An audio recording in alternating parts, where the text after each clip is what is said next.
మామూలుగా జొన్న రొట్టెలు అనేవి కాస్త అలవాటు ఉన్నవారు చేస్తేనే వస్తాయి.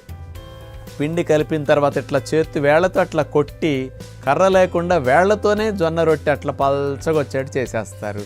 ఇలా కొడితే మనకు మాత్రం జరగదన్నమాట. అలవాటు ఉన్న వాళ్ళకి వస్తాయి. మరి సామాన్యులు జొన్న రొట్టె చేసుకోవాలంటే ఎలా? అందుకని చేతి వేళ్ల సహాయం బదులుగానే పుల్కా పిండి మీరు ఎట్లా కర్రతో చేస్తారో అలాగే జొన్న రొట్టెలు ఎట్లా చేసుకోవచ్చో, రాగి రొట్టె కూడా సులువుగా ఎలా చేసుకోవచ్చో ఇప్పుడు మనం చూసేద్దాం. జొన్న రొట్టెలు, రాగి రొట్టెలు తయారు చేయడానికి కావలసిన పదార్థాలు: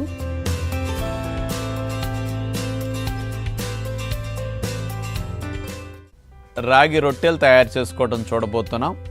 ముందుగా పొయ్యి మీద ఒక పాత్రను పెట్టి అందులో ఒక కప్పుడు నీళ్లు తీసుకుని, పిండి ఎంత తీసుకున్నామో సమానమైన పాళల్లో నీళ్లు తీసుకుని పొయ్యి